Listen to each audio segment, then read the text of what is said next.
Some football, back with another episode for you. Excited for this live stream, hoping we can get a bunch of people in here so we can talk back and forth. This NFL is in a really weird position. It's really hard to tell who these top teams are, and we have a bunch of good games coming up in Week 7, starting out with this Thursday night game. We'll get into those games today.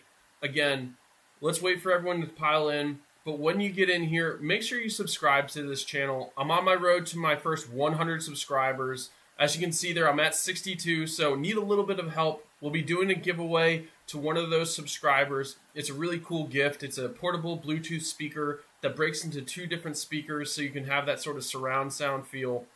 So again, when you hop in here, make sure you subscribe to the channel. It really does help me out. I want to get as many people in here so we can have a good time, talk football, go back and forth. Again, this is just a place for NFL football fans to come together and have a good time. Like I said, we'll get started shortly.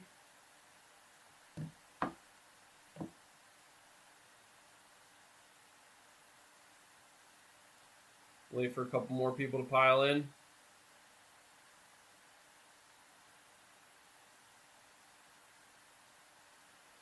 Again, we'll be going over the Week 7 slate of games today, as well as just talking about how there's so much parity right now inside the NFL. It's really hard to tell who the best teams are, so we'll be getting into that.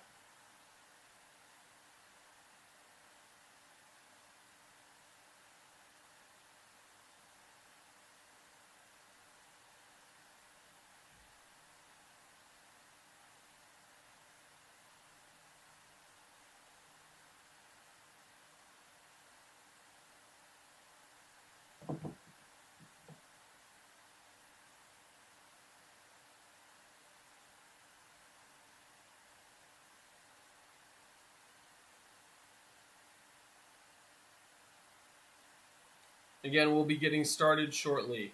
Don't worry.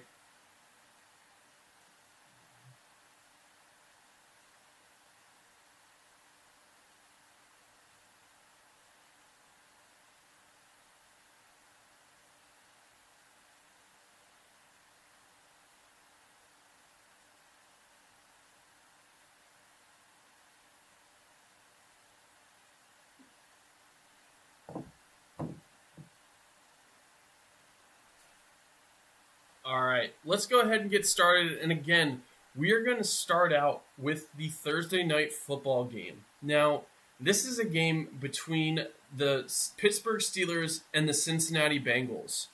So we have an in-division game. Again, this game is in Cincinnati, and this is an interesting game for a couple reasons. Mostly, again, because it is an in-division game. The Bengals are technically in second place behind the Pittsburgh Steelers. And so if the Bengals want to have any chance of hanging on to of playoff hopes for when Joe Burrow gets back, this is one of those must-win games for them.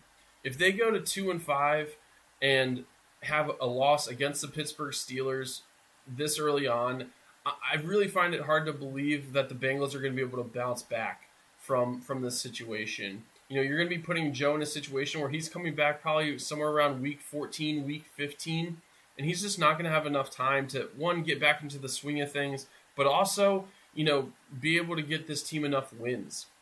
So again, this is an interesting game from that perspective. Now, the other reason why this is interesting is the fact that Joe Flacco, who was the Cleveland Browns quarterback, is now the Cincinnati Bengals quarterback. And, you know, I found it interesting, and I'm not sure if anyone else saw this, but Mike Tomlin, in his post-game press conference last week, brought up the fact that he was like, Ken Dorsey must know something or must be smarter than all of us, the rest of us, because the Browns trading a quarterback to the Bengals who are hurting at the quarterback position just doesn't make sense. It doesn't make sense to help out an in-division rival. And so again, Joe Flacco going up against this Pittsburgh Steelers team, like this is a team he's familiar with.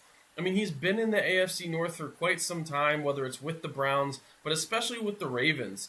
And he's been able to cook up some magic against the Steelers in the past. You know, I'm thinking about Torrey Smith along the sideline catching like a 34-yard touchdown to win the game for the Ravens against the Steelers back in like 2011, right? There's a lot of situations like that in this rivalry.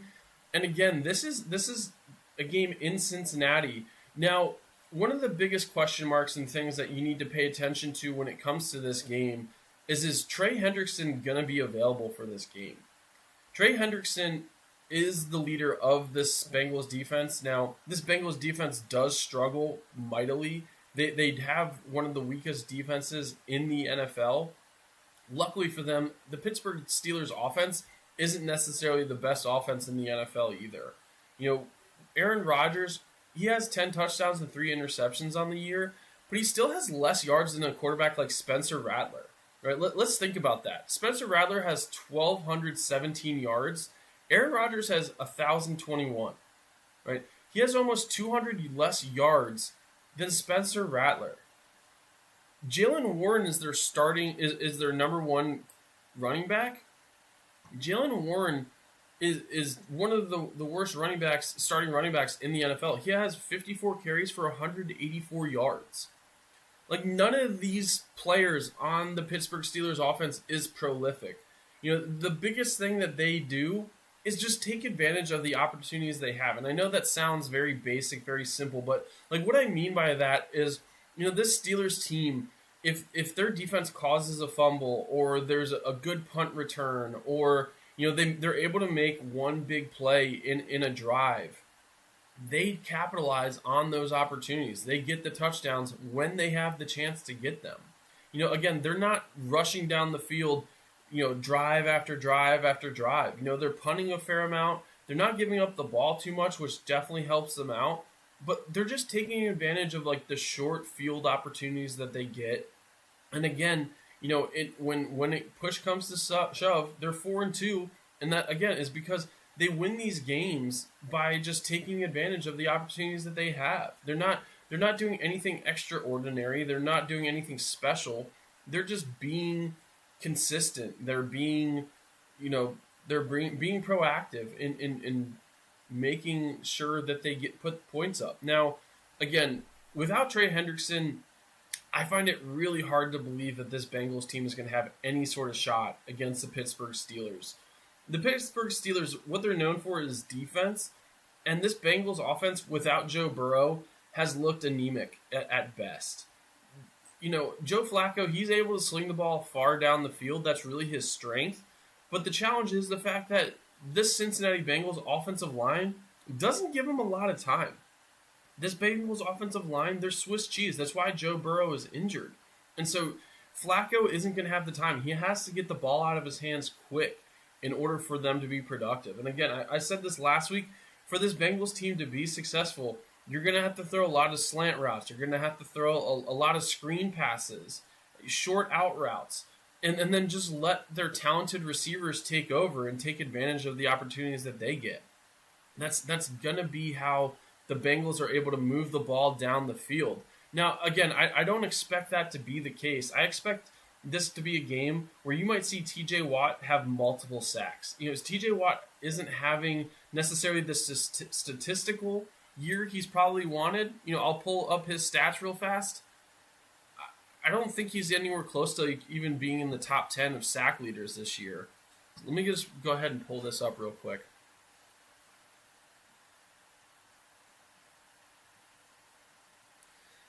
So he's not even leading the Steelers in sacks right now. Nick Herbig has 4.5, and TJ Watt has 3.5 sacks on the year. Right? Again, so that is not necessarily numbers that you're gonna be proud of or be like, oh yeah, we're absolutely killing it, especially from a TJ Watt perspective. TJ Watt, again, he's not even close to being in the top 10 in sacks. He's 23rd in the NFL right now. I think this is a game where he could break out, and you could see TJ Watt getting multiple sacks in this game. I really do think that. Just because he's going to be going up against Orlando Brown Jr., who isn't necessarily the fastest tackle, right? He's known for stopping power, and TJ Watt uses power a fair amount. But what he's known for is just getting out on the edge quick and getting around his defender, right? And so I expect the Steelers to win this game. I think the Steelers win this game 28-17. Again, when you pile in here, make sure you're hitting that subscribe button. It really helps me out. I'm on my road to my first 100 subscribers.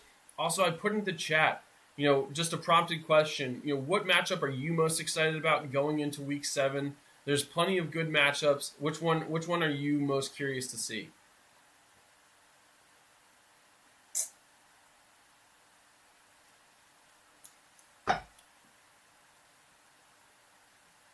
All right, let's hop into the next game. This game is actually going to be played in London. And what I'll say about this, so I'm talking about the Los Angeles Rams are traveling to London to play the Jacksonville Jaguars. Now, an interesting aspect of this game is the fact that, Jacksonville, their second home is London. Their owner, Khan, he's from England, and they are one of those teams that, like, every year the Jaguars are playing in London. So they're very familiar. They're very used to traveling to the other side of the Atlantic Ocean in order to play a game, because time change, jet lag is a real issue when it comes to playing in this game. Now, the Rams are fielding a very interesting strategy when it comes to their preparation for this game in London.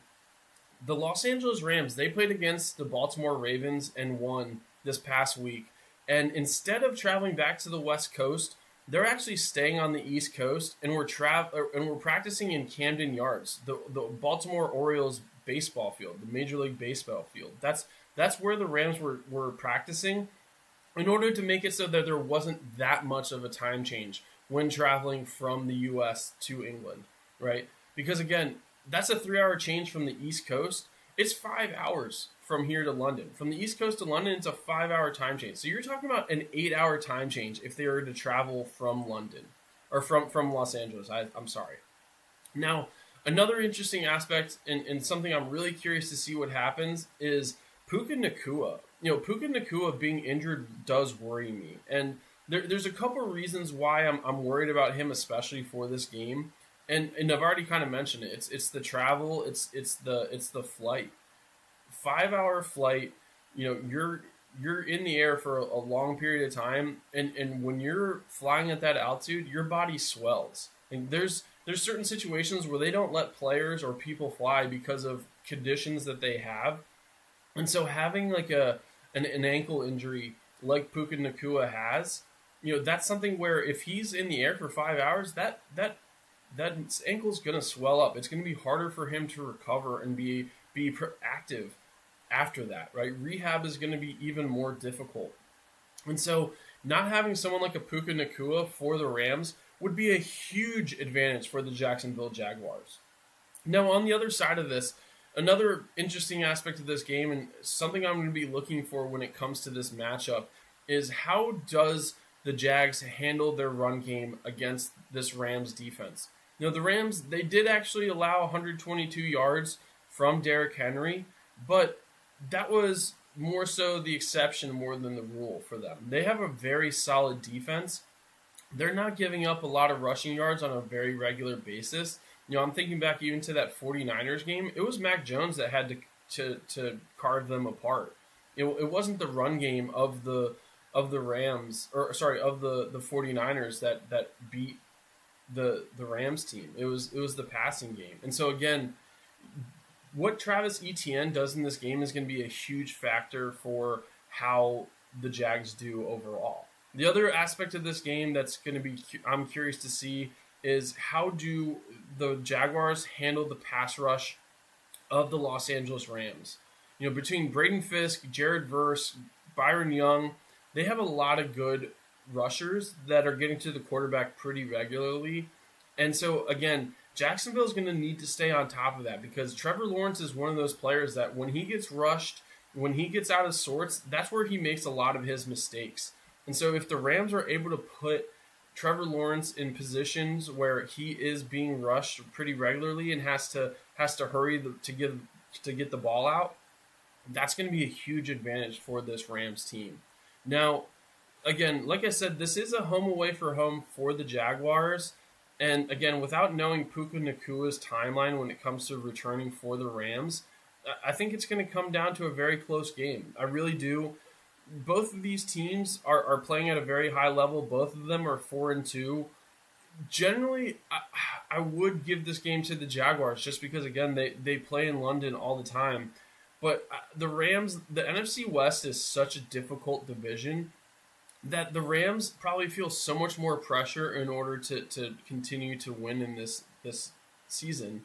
And so I'm actually going to take the Rams in this game, and I'm going to take the Rams 24-20. I think it'll be a close game, but I think the Rams pull this game out 24-20.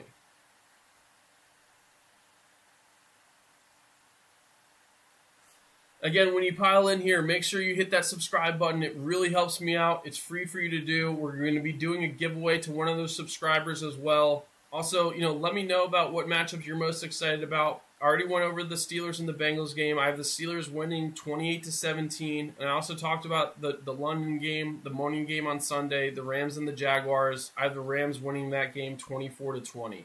So again, make sure when you get in here, get active in chat. Let's talk back and forth. Let's have a good time. Also, make sure to hit that subscribe button.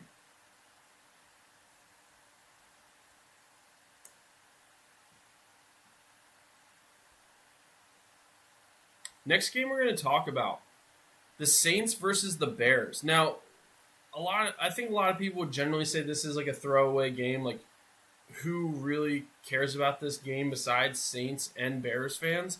But I actually think this is going to be a really good game. And I think there's one huge reason why this is going to be a good game.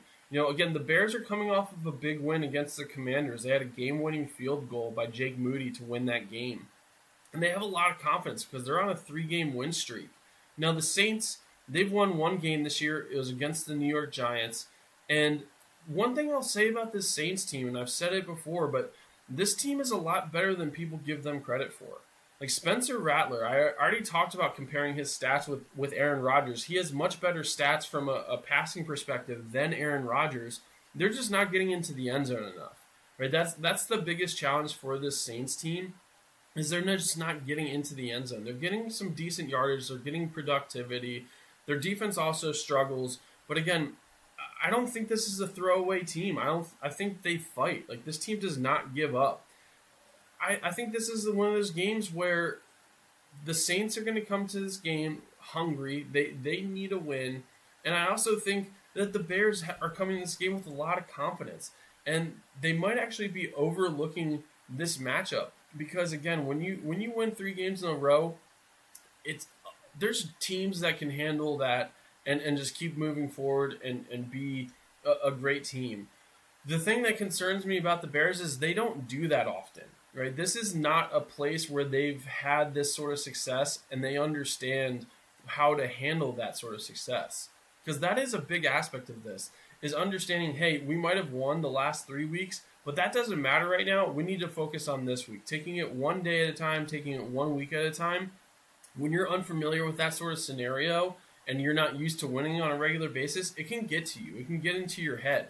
There's always games where you'll see these teams get hot, and then all of a sudden they have like a little bit of a pulse check a game. And I just think for some reason this Saints team is going to give this Bears team that pulse check. This Bears team was looking better, but Caleb Williams isn't playing at some like astronomical level that's unplayable against, right? Like, it's not like he's doing things where it's like, how do you win against this Bears team, right? They're finding ways to win games, and I think Ben Johnson's doing a great job as a head coach, putting them in positions to be successful. But again, they're not doing anything special. They're not doing anything extraordinary. So again, this is a game where I actually see this as a trap game for the Bears. I have the Saints winning this game in a close one. I have them winning 20-17. Next game we're going to talk about. This might be probably the worst game of the week, so I won't spend too much time on it. But this is a game where both teams are probably very desperate. I'm talking about the Miami Dolphins versus the Cleveland Browns. Now, I talked about this on Monday, but it was really interesting that Tua, in his post-game press conference, and players have actually responded to this as well, but Tua Tagovailoa, the captain and quarterback for the Miami Dolphins, in his post-game press conference, talked about the fact that leadership is the biggest issue when it comes to the Miami Dolphins. And they have players that are either showing up late or not at all to these player-only meetings. Now, Mike McDaniel, the head coach, said, hey, like, not my problem, not my issue. They're doing everything I ask of them, right? Which I think honestly could be seen as a shot at Tua. Um, but again, he's like saying like leadership needs to be better. Tua, you are the captain of this team. You're supposed to be the leader. If they aren't responding to you, that is a slight on you, not these players. It tells me that they don't respect you and think of you as a leader and as a captain. It's that simple. There's no other way you can take that. So like when Tua was actually taking a shot at leadership, he was taking a shot at himself. Like that's the weirdest part about this whole situation. It's just like, how can you be the captain and quarterback of this team, calling players out, and then they are, they respond, and a lot of them are taking a look at him saying, hey, like, you shouldn't have said that in public, right? The center, his center, the guy he snaps the ball from, he even said, hey, Tua, you probably shouldn't say this in public. This should be something that should be said behind closed doors. Don't call out these players. And so again, that's your center disagreeing with your leadership strategy and how you handle it. That says a lot about this team and what they think about Tua. That's your center. Like, you're supposed to be best friends. Like, you touch that guy's balls, your hand goes in basically on that dude's butt 60 times a game. You touch that guy where no other guy would want to touch him. You do that 60 times a game.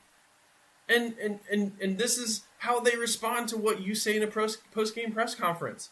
Like, how can that be a good sign? So again, I think this Dolphins team is lost. I think they have no answers right now. I really don't think that they can get back on track. Now, this Browns team, they're struggling as well, right? Dylan Gabriel did not have a good enough game last week for me to say, hey, they found a guy. I know this was just his second game. His first game, he played pretty well, but in his second game, he really struggled against the Pittsburgh Steelers. And what I'll say from that perspective is he did leave the door open for people to want to say, hey, I still want to see Shedeur Sanders out there. I want to see him out there, right? I thought it was really interesting. Jalen Ramsey had a tackle on Dylan Gabriel. It was a sack, actually. And he actually pointed at Shedeur Sanders on the sideline. And he was probably saying, like, you're next or something like that. But even other players want to see Shedeur Sanders out there, in my opinion. So, again, I think he left the door open for Shedeur Sanders. Myles Garrett was also a non-factor against the Steelers as well. I was taking a look around, social media, around the news. Everyone was talking about, like, hey, did Myles Garrett play in that game? Did he even show up to that game? Because I think he actually collected like 2 total tackles in that game. So it wasn't like he wasn't actually there, but he was a non-factor. That was the type of game against a Steelers offensive line that is probably just as bad as the Bengals. Like, that is an offensive line he should have had a field day against, and he didn't record a single sack. And so I think Myles Garrett is going to really show up in this game as well. I think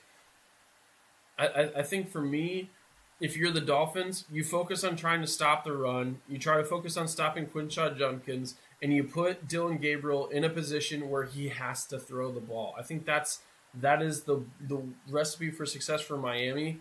For Miami. Now on the other side, if you're the Browns, you just need to play sound defense and force Tua to hold on to the ball a little bit longer and allow Myles Garrett to get to him and allow this defense to cover their wide receivers, because Tua has 7 interceptions on this season so far. Like, those are terrible numbers. He has 7 interceptions. Again, this is the captain, the leader of this team, and he's a big reason why they keep losing these games.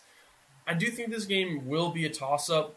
I do expect it to be a close game. I have the Browns winning this game at home 17-14.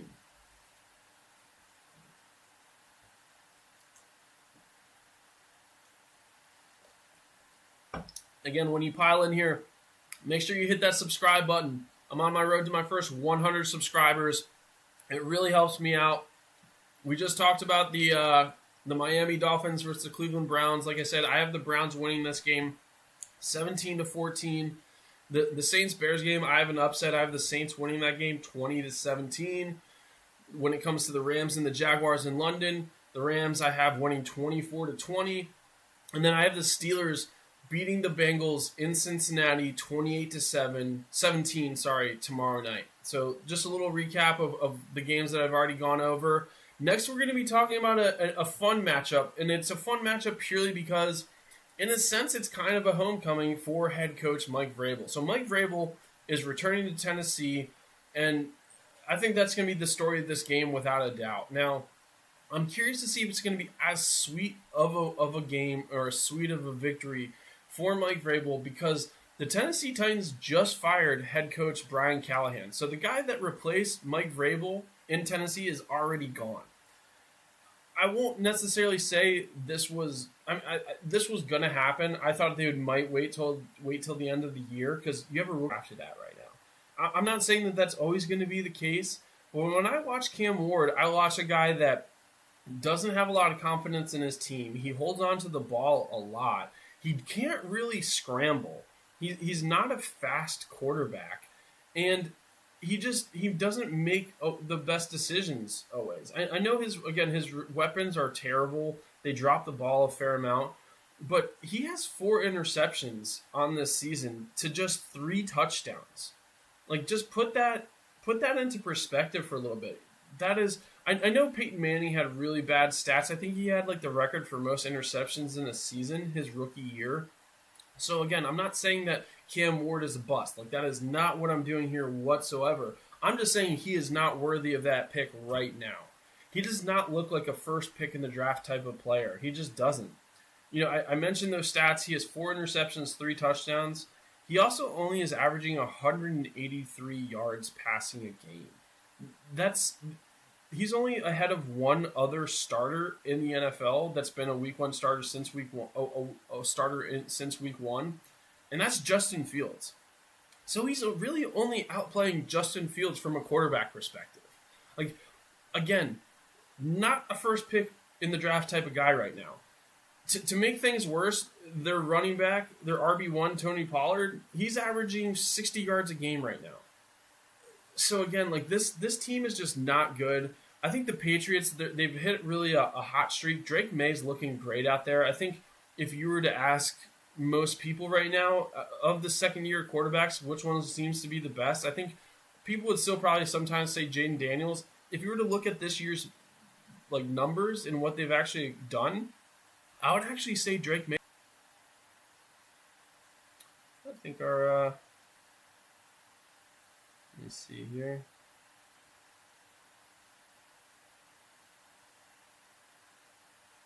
Sorry about that. I think I lost connection.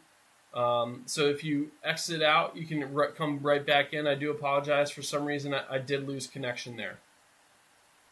All right. So next game we're going to talk about. Let's talk about the Raiders versus the Chiefs. Now, this is a game where, the Chiefs get Rashee Rice back. And I know they've been a little bit inconsistent, but I think this is when the Chiefs get back on a hot streak. I think this is where we see the Chiefs really be the team that they can be because they get Rashee Rice back. I've said this probably ad nauseum. People are probably sick of me saying this. But again, a huge factor and a huge reason why I think the Chiefs' offense especially has struggled. One, it's the run game. Isaiah Pacheco has not looked like himself at all this year. He doesn't seem like to be the guy that's just his feet keep moving, right? So that's an issue for them. But the other issue is the fact that they have 3 receivers that are all like the same style receiver. Like, they're literally like almost a clone of each other. And I'm talking about Tyquan Thornton, Hollywood Brown, and Xavier Worthy. Like, they're the same player. They have like the same skill set. And so they've been missing a huge factor in their offense. Travis Kelce really stepped in and was that type of receiver for them this last game against the Lions. But they get Rashee Rice back. And what I mean by that is they needed a possession receiver. They needed a receiver that can just go and get these first downs when they need them, right? I'm talking about, hey, we need 6, 7, 8 yards, 5 yards. You know, get us a first down on a slant route and out route. Like, that is what Rashee Rice is going to be good at, right? It's getting catches in the middle of the field, getting yards after the catch, and getting first downs. That is what the Chiefs need him for. And so him coming back is going to be a huge relief for this Chiefs team. Now, this Raiders team on the other side, they're not necessarily... They're 3-3, Um, but or sorry, the Chiefs are 3-3, but this Raiders team, they're just not anywhere near where they should be in order to compete in a game like this. I'll just say that. Like Ashton Genty, I think he's having I think he's having a pretty good season. I do see Ashton Genty struggling in this game. The Chiefs' rush defense is one of their best attributes, in my opinion. I think this Chiefs rush defense is going to cause a lot of problems. They're going to force Geno Smith to pass the ball a lot, and I think there's going to be a lot of turnovers from that perspective.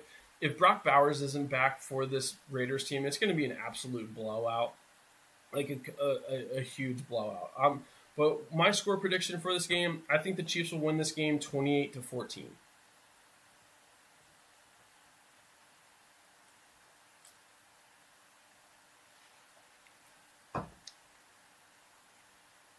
Next game we're going to dive into the Eagles versus the Vikings. So this game is in Minnesota, and the Eagles are struggling the last couple of weeks. This is a pulse check for the Philadelphia Eagles right now. Jalen Hurts has been putting up numbers. Saquon Barkley hasn't, though. Saquon Barkley is not having the year that I think anyone really had hoped for so far this season. I'll pull up the stats really fast just so we can kind of take a look at this. But Saquon Barkley has 95 carries for 325 yards.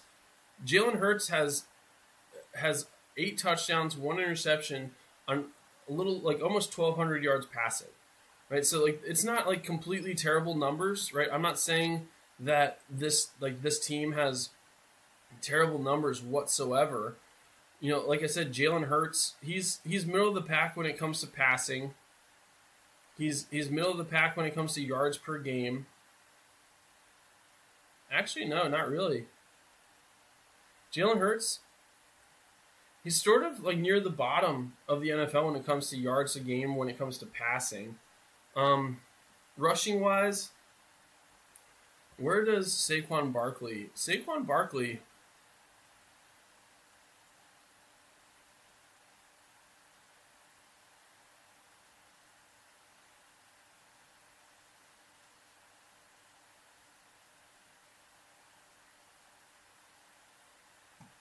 Saquon Barkley is 22nd in the league right now in rushing yards.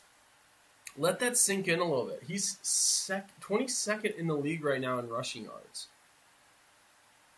When it comes to actual, Puka Nacua has insane. I was going to do yards, per a game or average, but Puka Nacua is in there with 17 yards an average, so I'm not going to go too far into that.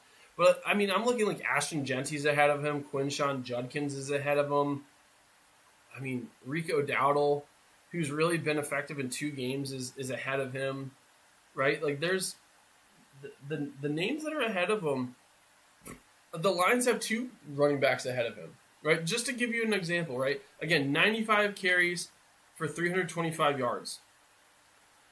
Javonte Williams has 92 carries for 476 yards. Just to kind of give you a comparison, right? That's what I'm trying to say is this Eagles offense, it's good. It's just not in a rhythm right now. I'm not sure if Saquon Barkley is injured or what is going on there, but he is not having the season that he needs to have in order for this Eagles team to have the success that they had last year. Now, the Vikings have a tough defense, right? They have a very stout defense. It's really hard to run against them. It's sometimes even harder to pass against them. And so I think this Vikings defense is going to give this Eagles team a run for their money. I think they're really actually going to struggle to put up points against this defense. Now, on the other side of things, J.J. McCarthy, is he playing in this game? Let's see. J.J. McCarthy.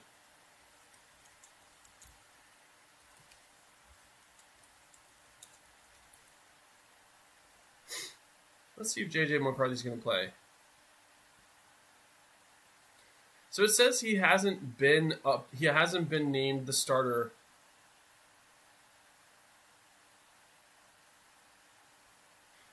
They're saying they haven't necessarily confirmed it, but it looks like J.J. McCarthy is going to return as the starter for this game against the Eagles. And this is a really tough defense to return to.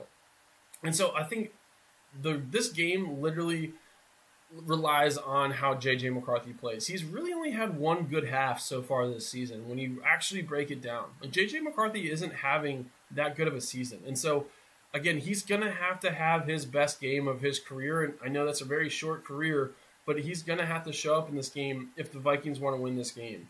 You're going to need to have Justin Jefferson have one of his marked key, that's Justin Jefferson style games. Like he's going to have to go for like 150 yards for this Vikings team to win this game, in my opinion. The Eagles secondary might actually even give him that shot. So when it comes to actually predictions, I think this is going to be a close game. I see the Eagles winning this game on the road 23-17, and the Eagles get back on track. This next game we're going to talk about, we're talking about the Panthers versus the Jets. Now, I don't think I ever expected to say this, and I'll say this right now. Like the Panthers are on a 3-game win streak. It doesn't really look like they've found an answer other than Rico Dowdle, right? The success of the Panthers right now is just purely Rico Dowdle. He's run for like 382 yards in the last 2 games. Like that's insane numbers. And so again, Rico Dowdle is the reason why they are having a 3-game win streak. Now, it was actually 389 yards. He's had 389 yards over the past 2 games. The Jets also just seem lost. I think this is the best shot they have to get out of the funk that they're in. I don't have much hope in Justin Fields. Like I said, Justin Fields is rated like the worst quarterback in the NFL right now. I think he had something like 46 yards or something terrible last week. I don't expect him to bounce back much. I do think that they're going to try to give Garrett Wilson the ball a lot because Garrett Wilson is already pissed at Aaron Glenn for not going for it to end the first half last game. And so again, like I think this hot streak is an important thing for the Panthers. They do need to get Bryce Young going more. Like Bryce Young, he threw 3 touchdowns I think last week's game, but other than the touchdowns, he's not really putting up a lot of numbers right now. He's managing the game. He's not making a lot of mistakes, but at the same time, he's just not doing what they need him to do in order to, I think, to keep his job. Like I'm just being honest here. I do not see Bryce Young sticking around much longer than this year. He has 1,100 yards on the season with 10 touchdowns and 5 interceptions. Like those aren't terrible numbers, but at the same time, it hasn't been impressive. Like I'm not looking at Bryce Young saying like that guy deserved to be a number 1 pick. I don't even think he deserved to be a first round pick, right? Based off of how he's played. And again, he doesn't have like the best completion percentage. He's got a little over 1,100 yards, and it's not impressive how he's playing. And so we'll see how he does against this Jets team. I do think that the Panthers will keep this win streak going because it is the Jets. Like if it was any other team, I'd probably have the Panthers losing. But I think the Panthers will win this game. I see them going 4 games in a row, and they win this game 20-17. So again, I think it'll be an interesting game just purely because we'll see what Bryce Young is able to do.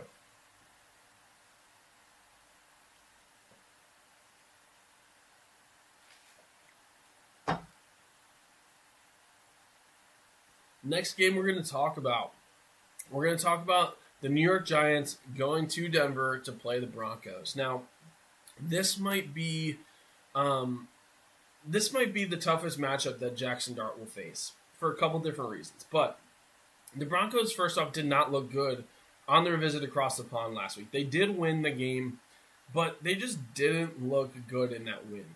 They're lucky enough to pull it out at the end, right? That's really what it comes down to. And this Giants team, what I will say is they look dangerous and they look fun. They don't have Malik Neighbors, but Cam Scotabo and Jackson Dart, like that young duo, it just gives you so much hope. Like, do you not just watch the Giants and say, like, this is going to be so fun to watch in 2 years, in a year when they get Malik Neighbors back, right? Like having young talent just gives you so much hope. Like I remember being a Ravens fan and like after Lamar's rookie season, just being like, we're going to have a team this year. Like, we're going to have a really good shot. We got Hollywood Brown. We got Lamar Jackson. Like, there's just so much excitement. And Cam Scatterbo and Jackson Dart, they give you that same sort of feel. Like, I love the vibes that Cam Scatterbo pushes off. Like, Cam Scatterbo, he's like this beer, and Jackson Dart was posting pictures of Madison Beer on his story before the game, and I think even after the game. Like, it was just like ultimate troll move. But anyway, when it comes to this game, the Broncos defense, one of the best defenses in the NFL. I think they're second in the league right now. And I think Jackson Dart and Cam are going to really struggle against this defense for a couple of reasons. The first one being they're going to shut down the pass game, right? Patrick Surtain, he's going to follow. He's probably not even going to have to follow anyone because they don't have like a wide receiver one right now. But he'll shut down his side. This defense is going to have Nick Benito coming after Jackson Dart on a very regular basis. And so you're going to have to rely on Cam Scatterbo. And sadly, the defense of the Broncos is one of the best in the NFL. Let me just pull up their. Let me pull up the. They're giving up 254 yards a game, right? Just to kind of give you an example of what I'm talking about. They're giving up 254 yards a game. They give up 89 yards on the ground, and in the pass, they give up 165 yards, right? So, like, again, they shut down teams. Number 2 defense in the NFL. And so I think this is a game where they struggle.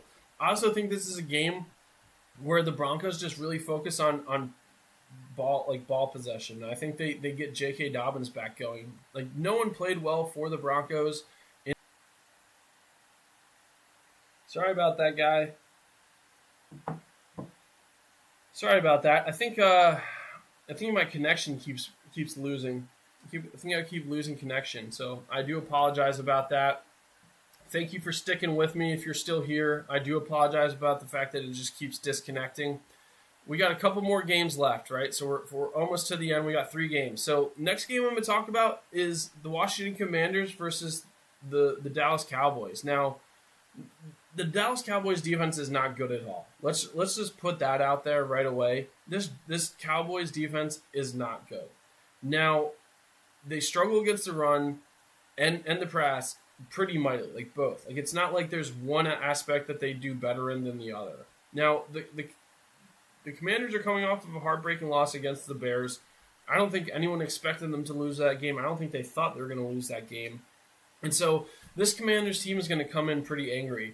One of the things I have noticed about this Commanders team is they aren't nearly as consistent as they have been in the past. Like, Jaden Daniels, he looks like an all-pro quarterback against the Los Angeles Chargers. He really did. He was commanding that field. He was the best player on that field, without a doubt. Now, you see him go up against the Chicago Bears, who don't even have nearly as good of a defense, and he looked like he was a young, struggling quarterback. Like, that's really all he looked like. It was he just looked like a young, struggling quarterback. And so that's something I'm really curious to see.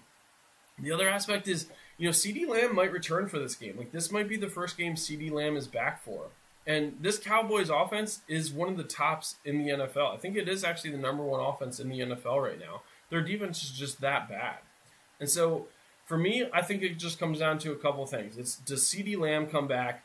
Does Terry McLaurin come back? That's another thing. Like, this Commanders team without Terry McLaurin last week, they looked pretty rough. Like, it looked like Jaden Daniels didn't have the weapons he needed in order to beat a team like the Bears. And so going up against a team like the Cowboys, who are just like an offensive juggernaut, I think it's going to be a game where it's going to come down to the same thing it's going to come down to for like the last couple games for this Cowboys team. Like, it's going to be back and forth, like touchdown after touchdown, field goal. And I think the Cowboys have been on the winning side of that. Like, they know how to win those sorts of games. And if CeeDee Lamb is healthy, I think that's going to be the biggest difference maker. I have the Dallas Cowboys winning this game 31-28. So we'll see how the Commanders handle that. But again, Dallas Cowboys, I have winning this game 31-28. Next game I'm going to talk about, this one, I'll be honest, I'm not as excited for. I don't think this is going to be one of those games where you're going to see a lot of highlights from or people talking about it. The one thing I will say is Jacoby Brissett did have a really good performance last week for the Arizona Cardinals. So in case you haven't noticed, I'm talking about the Green Bay Packers are traveling to Arizona to play the Cardinals. Now, they're still uncertain about whether or not Kyler Murray will return for this game.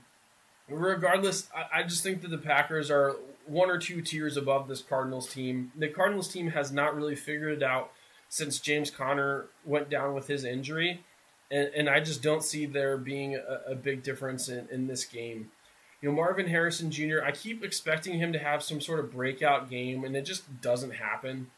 I'm not really sure what's going on there. To me, he has all the weapons. I don't know if it's mental though. Like when he was struggling, especially in the beginning part of the season, he looked lost out there. He looked like he had lost some confidence, and I'm not sure he's gained that back yet. And so they really need to get him going if this Cardinals team wants to have some like hope and excitement moving forward, because otherwise there's not really much else to be excited for. Again, he was a non-factor last week, and I think this is a game where Micah Parsons actually gets multiple sacks. I think Michael Parsons is going to go off against this Cardinals team, especially if it's Jacoby Brissett back there. Jacoby's not nearly as mobile as Kyler Murray. So I think the Packers win this game. I think they win this game 27-17. We got one more game to go through.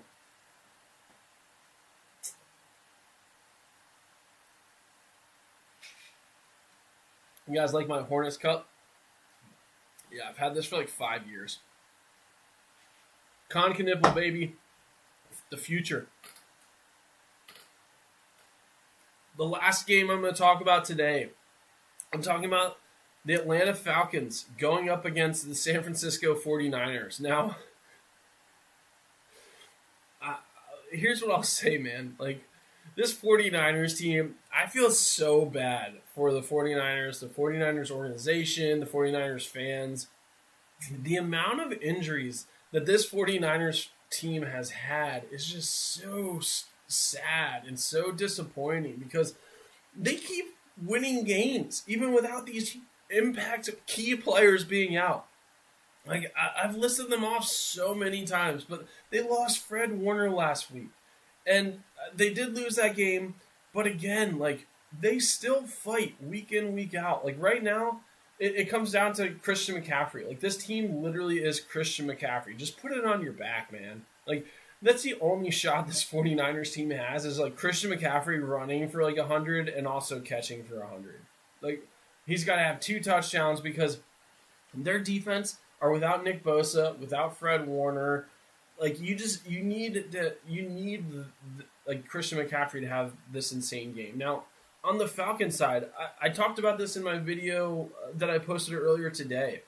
The Falcons have a top 3 offense and defense in the NFL. Yeah. Did anyone expect that or think that was a thing? Like, they're 3-2. It's not like they're a bad team, right? I think they're 3-2. Let me pull this up real fast. Yeah, they're 3-2, and they have the number 2 and number 3. They have the number 2 defense, and then like the number 3 offense in the NFL. And Bijan Robinson is a huge reason for that. When I watch how the Falcons, I love how the Falcons use Bijan Robinson. Like, I really do. I think how they use Bijan Robinson, he's like a newer version of Christian McCaffrey. Like, I think that's the only way you can really describe how they use Bijan Robinson. Like, he's out there as wide receiver, like, more often than not. He actually lines up at wide receiver more, and then they might shift him in to become a running back. But he lines up at wide receiver more often than at running back. He really does. Now, again, maybe at post-snap, not necessarily the case, or at the snap, not always the case. But again, like, how he's used in so many different ways just makes this Falcon team so scary. And then on top of that, you have Drake London. Drake London, they could get pretty far into the playoffs potentially. They do have to make it there. They're behind the Bucks. I don't know if I see them, surpassing the Bucks. to win this division, and so they're going to have to fight for a wild card spot, in my opinion. But they're a really good team, and if Brock Purdy is still not out, this is going to be a tough game for Mac Jones again, because this defense is scary. Like, you're going to have to rely a lot on Christian McCaffrey to make some really big plays. When it comes to actually how I see this game going, I think it's going to be a big game on the ground. I think both teams are going to run the ball very heavily in this game because, again, without Bosa, without Fred Warner, you just want to get that defense tired, right? They don't have a lot of weapons out there, and so just get them all tired is the best route to go. And then on the 49ers side, again, it's going to be Christian McCaffrey's offense. It just has to be. I don't think George Kittle is going to be back yet. No Brandon Ayuk. I think Juwan Jennings might be back. Ricky Pearsall has an opportunity to get back. But again, I think it's just going to be a heavy run game. And I see the Falcons winning this game in San Francisco. I really do. I think the Falcons might hit a stride here. Michael Penix, he had a much better game this past week. I think if he can just stay consistent, right? He's not having an amazing year. I think he's had a pretty decent year. I need to see more consistency out of him and more confidence out of him. And so I think the Falcons win this game 21-17. That's really where I see this game going. So that really wraps up, the predictions and the NFL slate of games. On Monday, I'll be going over the Monday Night Football game. Again, just so you guys know, I do these live streams every Monday and Wednesday. They're actually probably subject to change, though. Just to let everyone know, I'm probably going to start doing these live streams at like 6 or 6:30 p.m. Eastern time in the evenings instead of during the day. I'm not getting a lot of people in these live streams. I want to try to get as many people into them because I can go over these games and talk about what I think is going to happen, and talk about what happened in the previous week's games and takes on players and stuff. But I really want to just banter back and forth with people. I really just want to have a good time. And so I think I'm going to change up the times of these live streams. I'm probably going to start doing them a little bit later in the evening, so hopefully people are back from work and are able to watch them. It might even turn out to be even later. Maybe it turns into like an 8:30, 9 o'clock live stream. We'll really see what happens there. But again, thank you again for watching. This is your host, Bad Takes, with Bad Takes in Football, signing out.